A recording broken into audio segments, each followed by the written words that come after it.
परभणीच्या पूर्णा तालुक्यातील सुहागण इथे रामराजे भोसले या उच्च शिक्षित तरुणानं लोकसहभागातून जिल्हा परिषदेच्या शाळेचा कायापालट केलाय।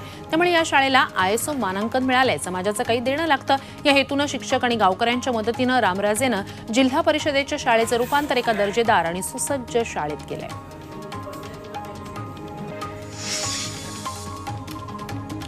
राजधानी दिल्लीत दुसऱ्या दिवशीही दाट धुकं दिसतंय। दृश्यमानता कमी झाली त्यामुळे वाहन चालकांना मोठी कसरत करावी लागते।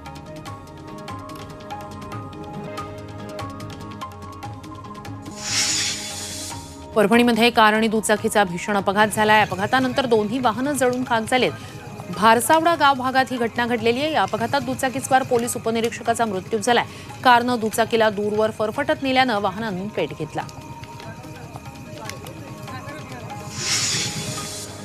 अहमदनगरमधील शनि शिंगणापूर देवस्थानच्या सुरक्षा रक्षकाला अमृत नोनी आर्थो प्लस ये एक प्रूवन फॉर्मूला है। इसमें मौजूद नोनी फल के गुण और आयुर्वेदिक जड़ी बूटियां शरीर को जरूरी पोषक तत्व देने के साथ साथ हड्डियों और जोड़ों के घिसने, उनमें होने वाले सूजन और दर्द को रोकने में मदद करता है। दर्द मुक्त जीवन के लिए अमृत नोनी आर्थो प्लस। मारहाण करण्यात आली। खासगी वाहन चालकानं ही मारहाण केली।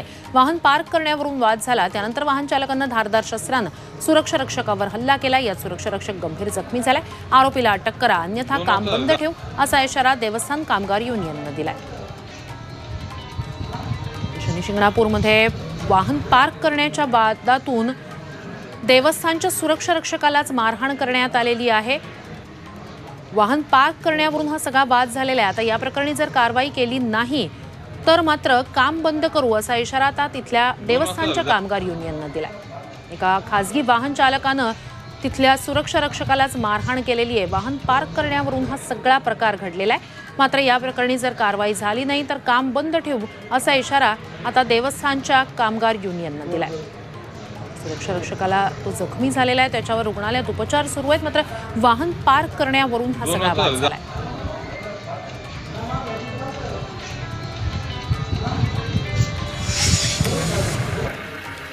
लातूर जिल्ह्यात रावणकोळा या गावात 2 सख्ख्या चुलत भावांची हत्या करण्यात आलेली आहे। जुन्या वादातून 5 जणांनी ही हत्या केली।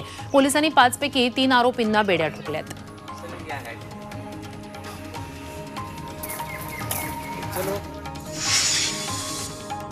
डोंबिवलीत घरफोडी करणाऱ्या तरुणाला पोलिसांनी बेड्या ठोकल्यात। 19 वर्षीय तरुणानं आयरेगाव भागात सोन्या चांदीचे दागिने, रोख रक्कम आणि मोबाईल लंपास केले होते। पोलिसांनी सापळा रचत त्याला अटक केली। त्याच्याकडून दागिने आणि रोख रक्कम हस्तगत करण्यात आली आहे।